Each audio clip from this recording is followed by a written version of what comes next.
Irish music has a certain rebellion thank you. tone.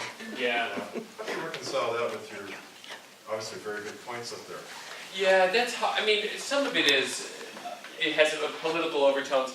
Again, I guess there's the singing of it versus the decontextualized anymore. I mean, people sing wolf tone songs all the time, and I don't suspect that they're actually calling for rebellion. I would hope, at least. I mean, at least my family members, when they get a couple of them, that's what they're. It's wolf tones and the Wild Rover.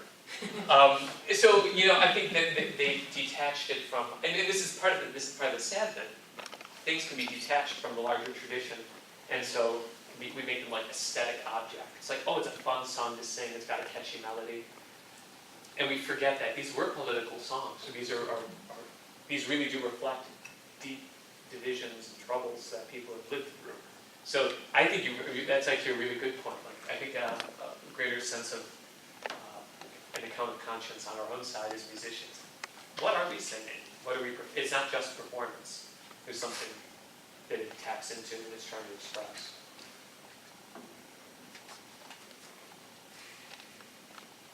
Can you play another song? Absolutely. So, I need to be able to tap my feet. My feet are too short. I feel like I'm real.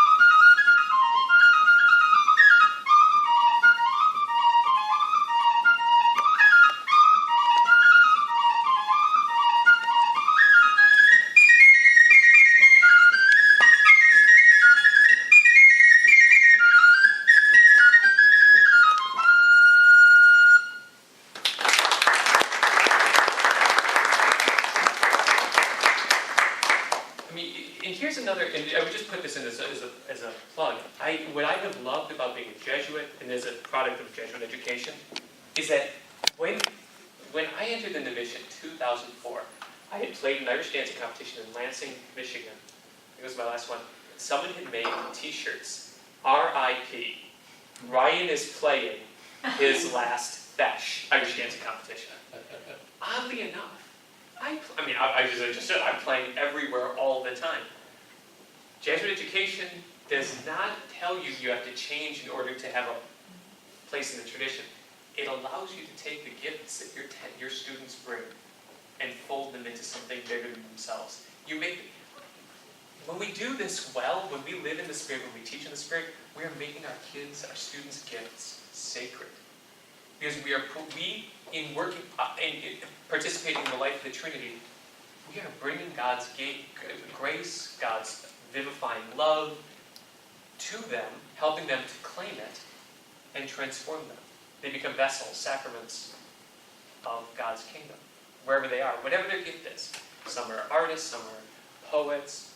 I mean, just think in your own.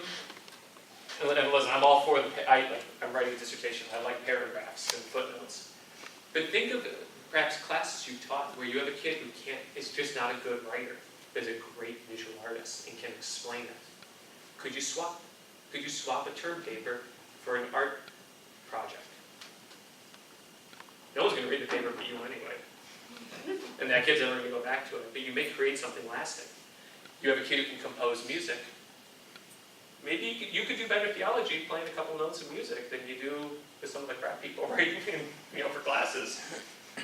These are things perhaps just to consider, that there are other ways of allowing their gifts to come forward.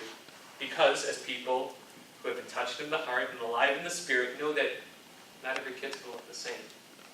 And so we have the freedom and confidence as educators to say, that's not what I would do. But that's your gift. Let's use it. Can we develop a core competency on one level, like you have to be able to write a sentence?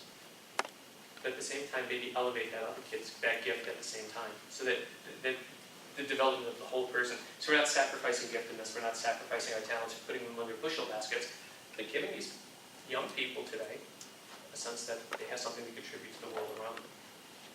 And how much more interesting education would be if we